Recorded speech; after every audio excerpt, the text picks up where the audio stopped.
We welcome Jennifer Girona and Andres Arce. Thank you for being with us. Thank you for having us. Yeah. You're now starting a new life. Yes. Your husband and wife, and you, along with your two sons, are living in Binghamton now after having lived in Puerto Rico at the time of Hurricane Maria. Yeah. So, what is life like for you today? Are you? I'm feeling safe. Yeah. I'm blessed. Yeah. Everybody help us, and different offices, and we came in here around October 31.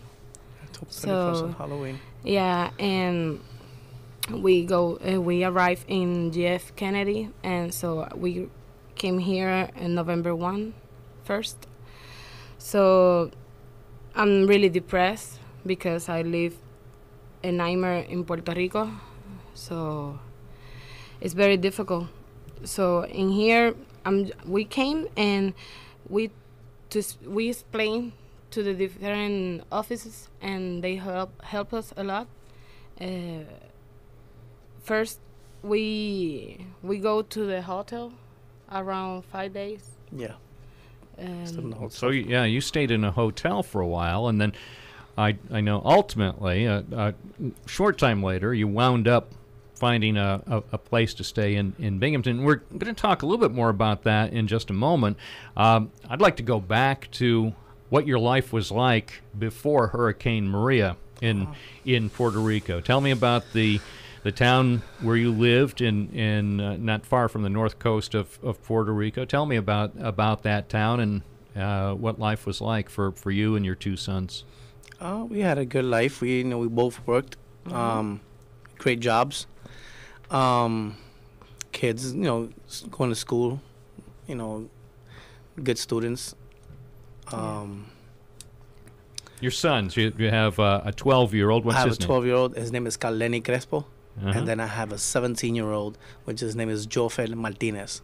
Yeah. All right. And we had a good life, and we had great jobs. Yeah, I'm a makeup artist. She's a makeup artist. She's the head designer. I work for the police. It was great until Maria came along and actually destroyed everything. Took from the houses we lived in to our cars, and took everything. Destroyed everything in the house. We got flooded in. Lost everything in the house. Lost my job because my job also lost the building where they lived at. And she lost her job because what she used to work at, it also got flooded in. So, what was? Give us a little sense. First of all, before the hurricane struck, the one thing about hurricanes is that forecasters are able to give people at least a little bit of warning of trouble. There's not a whole lot you can do. When a devastating hurricane is going to come, the devastation is going to occur.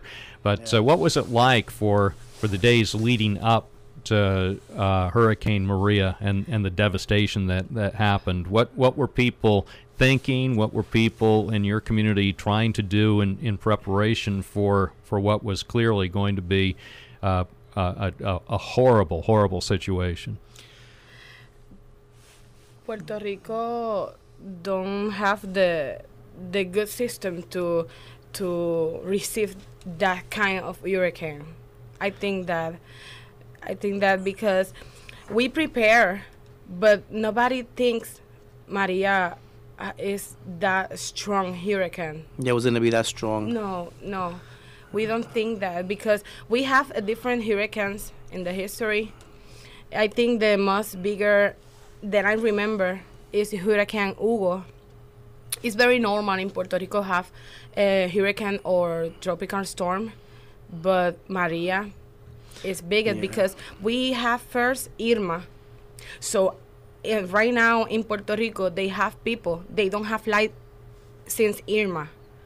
So Irma just came, destroyed a little bit, but Maria. Yeah, because they thought that it was going to be the same. You know, they thought it was going to be, and it's going to be not that hard. It's not going to hit that hard. So people were preparing minimum. But, you know. Because Maria had power near to Puerto Rico. Yeah, because it was near. It was close to the island. And out of nowhere, it just turned into the island. And everybody that wasn't prepared and everybody that was. So it was chaos. You know, as soon as the radio station started, the winds are going to hit a little bit harder. And then out of the blue, radio stations went down. Yeah. Satellite went down. Cell phone towers went down. Everything started going down. And then they really noticed that it wasn't even a type 5 hurricane there. Mm-hmm. It was just a little bit more. It was cyclone. Like a cyclone. Yeah. Because it was a 215 miles an hour winds. And she stayed in Puerto Rico around 12 hours. Yeah. It was running at 4 to 5 miles an hour. It slowed down. So where were you and your sons at this time? Did you stay in your home? Yeah, we stayed in our home. Yeah. I sealed my house up the most I could, but all my windows on the front were glass. So I tried to seal them up the most I could, and the back windows, they just got ripped off. The door started shaking as soon as the wind started hitting, because it's surprised. It came at you like everybody thought it was going to come in slow. But no, it just impacted and it started hitting the windows. She sounds like a monster. Yeah, the hurricane sounded like screaming, like a howling. I remember the kids tried to fix the door because we need to wrap the door. Yeah, wrap the door up, tie it up, chain it up so it won't fly away. And the water just kept coming in. Just destroyed everything, ripped my back windows off. And to start, I get nervous. I'm start to cry because I see the window shaking, and the water, the different woods start to in the house. Did you think that you were gonna die? Yeah. Yeah. We did. Yeah. We actually thought it was over. It was gonna be gone because we seen so much pressure, so much of that wind, the water coming nervous. In. The kids nervous. I'm trying to calm her down. I'm trying to calm the kids down. I start to pray. I see the window, the neighbor, the roof. The roof just came off. The neighbor's roof just came right off, and you could see them running, people start trying to run to the cars, yelling. running to the cars, and we trying to help people. I'm trying to help them relax, and I'm trying to tell them, just stay put in one corner, because when we looked to the other side, everything just flew right off. The windows, the water started coming in even more. Yeah. And we had maybe about 4 inches of water in the house. It's a second floor. And we live in the second floor. Yeah. That's the main thing. We had about 4 or 5 inches of water, and we live in the second floor. And the water is like a river. Yeah, just kept coming in. And I tried to open the door. Actually, I did. I went outside to the balcony, started trying to sweep out the water, but I swept out, and more just kept coming in until my son tells me, no, we came in. He tells me to come in, and he tells me, look, Dad, stay looking outside. And I looked, and I see my washing machine and my dryer just fly away, and I was like, okay, it was tied up, and it just destroyed everything. Yeah. And we couldn't do nothing, just wait in a little corner in the living room, where it was the best, safest place, because it was the most protected place in the house, and we just sat there and just waited it out. 12 hours. 12 hours. Because I think the hurricane get more slow when she touched Puerto Rico. When she touched Puerto Rico, it got slower, and then she came out through where we live, Vega Baja, Puerto Rico. Past the was eye. the exit. Mm-hmm. So we got hit really, really hard and destroyed. Yeah. So after 12 hours, the storm, Maria, has left, but in its wake is devastation. I'm sure that most of us people, and I've told you that, say, in recent years in the Binghamton area, we've had some flood devastation, but nothing that can even approach what you've described that hit Puerto Rico. We cannot, here in Binghamton, even begin to imagine what happened to your community, Vega Baja, and communities all across the island. Yeah. I've seen so much devastation. We've seen so much. We see, From people just standing in front of the house where the house was. They think it's over, but they're just standing there and they don't believe they what I see. Yeah. They're just standing in front of where their house was, because a lot of people in shock, just standing there, and people trying to get some of the family out from underneath the rubble and things like that. It was really, really hard. We stood there 46 days after that happened, and then we decided to leave. Yeah. Did you lose friends and relatives? Yeah. We lost a couple of friends. Yeah. Thank God I didn't lose no relatives. They killed themselves. And the aftermath was even worse. Yeah. Because well, you mentioned to me that many people afterwards committed suicide. Yeah. They hang in themselves or drinking pills. I have a lot of friends because they got depressed, because my old friend, he left, the wife came to U.S. with his daughter.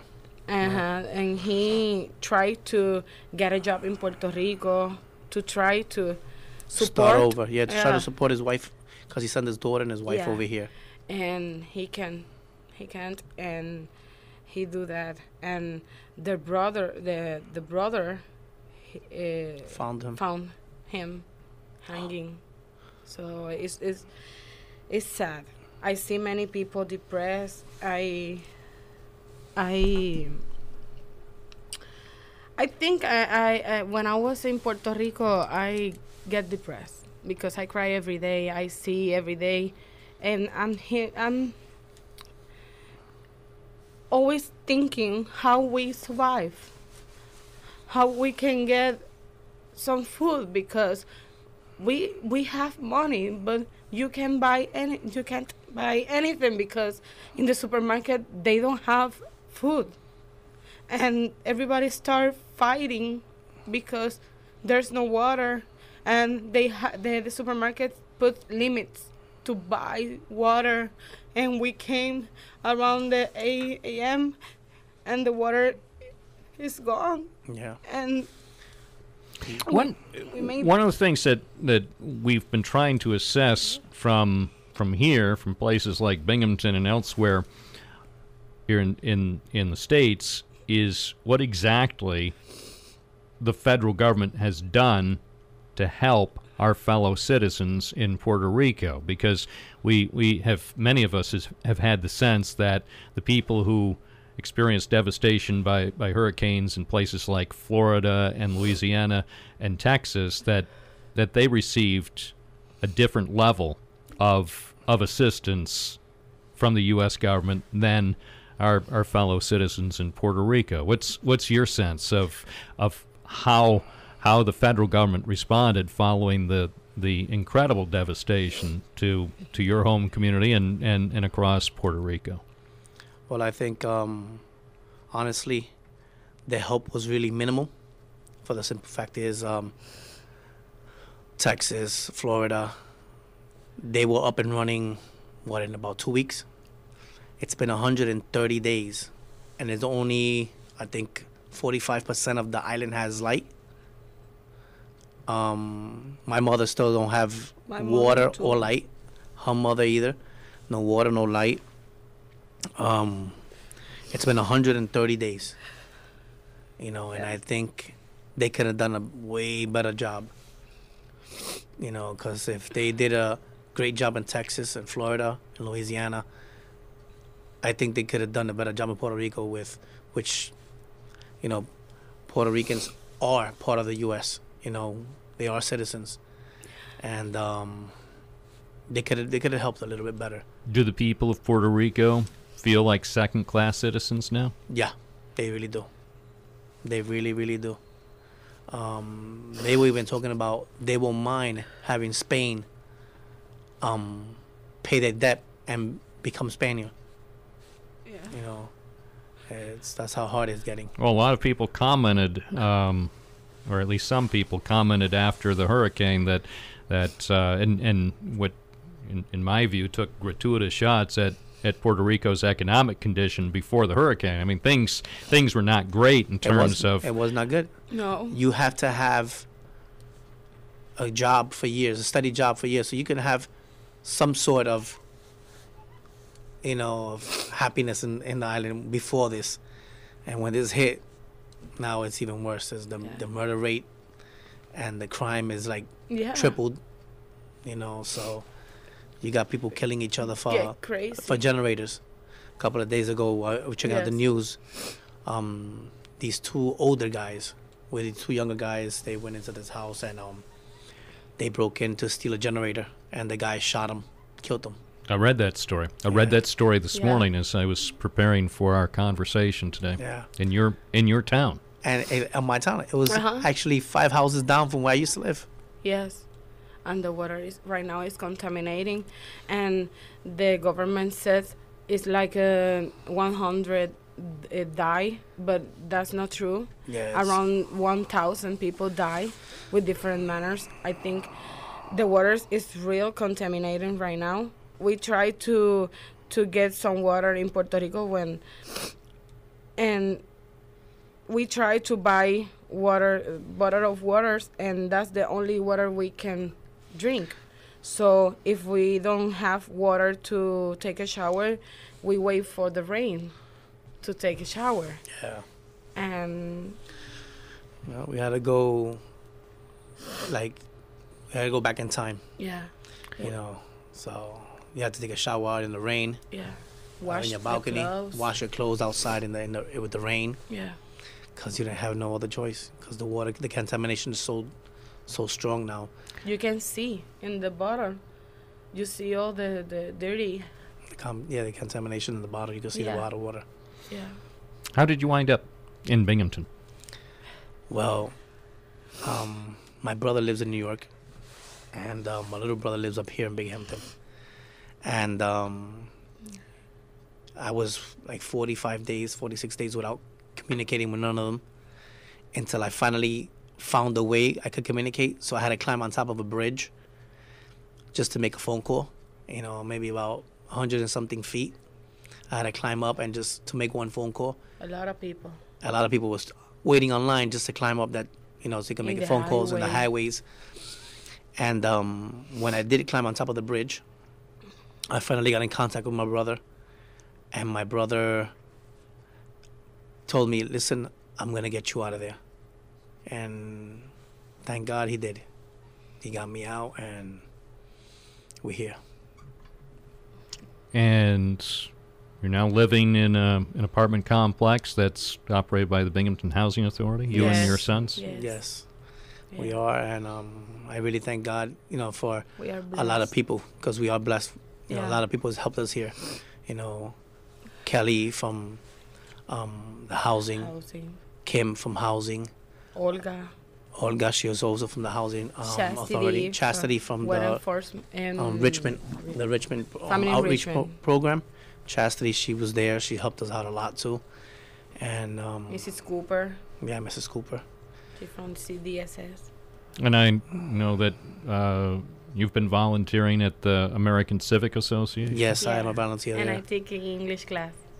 And she takes her English classes there, yeah. Because that's interesting. You told me up until recently you didn't know very much English. No, because the main language in Puerto Rico always is Spanish. And we take English class, but it's the normal, like dog, cat, something.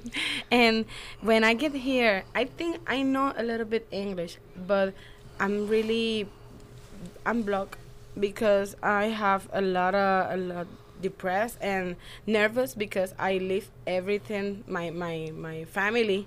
So I think sometimes the change is scary. So and Mrs. Cooper told me, you need to practice your English, Jennifer. So I said I do my best, and I go every day to the American Civic Association, and everybody helped me. And Mrs. Mayra, she's the director. Yeah, Myra. Yeah. She's the director in the Civic Center, and she's helped us a lot. Also, she's been a lot of help. Yeah. And she gave me the opportunity to work there with them, I have the best teacher, Mrs. Melissa. Yeah. And She teach me a lot. And you're planning to study so you can get a cosmetology license in New York State? Yeah, because I used to work in Puerto Rico in magazines, and the biggest magazines from Puerto Rico, Ego Moda, Festiva. I do Mises because I do makeup, hair, different makeup tutorials. And I try to get my license in here, but it's different. And so I try to get the documents that I have in the college in Puerto Rico because they don't have light around. I think last week they received the light, and they try to fix the computers because the hurricane destroyed in the college. So she told me she tried to send me the documents to start to get the license. So I really try to get my license because I think in here I need to study again. And Andre, what type of job are you hoping to get here in the Binghamton area as you move forward? Well, me, I thank God. I learned a lot from my dad, my brothers, and a lot of people in my life. I know a lot of things. I from handyman to warehouse work. Wherever I land at now, I'm blessed. I thank God for any job right now that'll come my way and help me out, because I just need a job to take care of me and my family, and that's the most important part for me is my family. So I really just any job in a warehouse, and as a cook also, anything that lands good, I'll appreciate it, and I'll be blessed. Your sons are going to Binghamton City Schools. Yes. One goes to Binghamton High School right here, and the other one goes to East Middle School. Yeah. And how are they doing? They're doing great. Yeah. In Puerto Rico, they had the little mishaps in some classes, and ever since they've been here, their classes has just been, the teachers have been excellent. They've been great with them. They love them. They put it's great to have them in class, and comments like that in the report card, and all they have is 98s and 100s, and I thank God, and I am so proud of my kids, and I'm so blessed that that they're doing so good here in Binghamton. Yeah. Well, I'm glad that you're looking forward. I appreciate your sharing some of your story with us, and we'll try to keep in touch in the coming weeks and months. Yeah. We welcome you to Binghamton, New York. Thank you. Thank you so much. Thank you. Thank for you. the opportunity. Thanks for the opportunity. Thanks, for receiving us the way the people here in Binghamton has. And God bless each and every one of them, including you, for taking your time and listening to our story.